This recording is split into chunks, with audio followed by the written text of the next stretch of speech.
Bugün sizdən həftənin ulduzu yarışını keçiririk və qaydalardan artıq tanışsınız. Gəlin vaxt itirmədən səs verməmizə keçək. Görək bu həftənin ulduzu kim olacaqdır? Siraz kimi seçsən? Hüseyin. Elə yox. Hüseyni. Aha. Zeynoş kimi seçsən? Onu. Zəhranı. Aha. Hüseyin kimi seçsən? Hüseyni. Aha. Ömer kimi seçsən? İsminiz top. Hüseyni. Aha. Hüseyin kimi seçsən?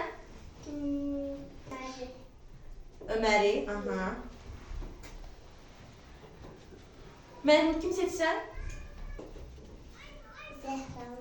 Aha, Zəhranı. Zəhra kimi seçsən? Mələk Nuru. Fatimə kimi seçsən? Zehra. Zəhranı. Aha. Maraqlıdır. Nilay kimi seçsən? Amine. Aylini. Aha. Ay. Yusuf kimi seçsən? Fatma. Fatiməni. Aha. İsrail kimi seçsən? Bizi de İncini. Aha. İnci. İnci kimi seçsən? Annem. Zeynəbi. Aha. Arifə kimi seçsən? Anne. Aylini. Aha. İçi de benim oydu bak. Hə. Aylin, sən kimi seçsən? Sən seçdiyin uşaq Aylin həftənin ulduzu ola bilər.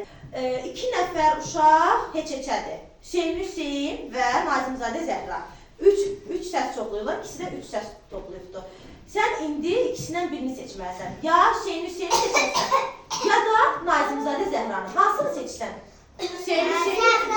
Zəhranı. Aha. Alqışlarınızla Zəhra 4 səs çoxluğu ilə bu həftənin ulduzudur. Gəl Zəhra. Zəhra, ilk sualımızdan başlayaq. İlk sualımız vətənimiz haradır? Azerbaycan. Afərin Zəhriyə, düzgün cavab verdi, alqışlayın uşaqlar. İkinci sualımıza keçək. İkinci sualımız indi hansı fəsildir? Kış. Afərin Zəhriyə, alqışlayaq Zəhranı. Üçüncü sualımıza keçək. Zəhra, bu nədir? Gerbimiz. Afərin Zəhriyə, alqışlayaq Zəhranı. Dördüncü sualımıza keçək. Dördüncü sualımızda Zəhra. Bu hansı heyvandır? Afərin Zəhriyə. Hə uşaqlar, Zəhra 4 sualın 4-ünə düzgün cavab verdi. İndi isə 5-ci, yəni sonuncu sualımıza keçək. Zəhra, sonuncu sualımız belədir. Günəş nə rəngdədir Zəhra? Afərin Zəhriyə. Alqışlayaq. Hə uşaqlar, Zəhra 5 sualımızın 5-inə də düzgün cavab verdiyinə görə ulduz stikerini alır və bu həftənin ulduzu Zəhradır.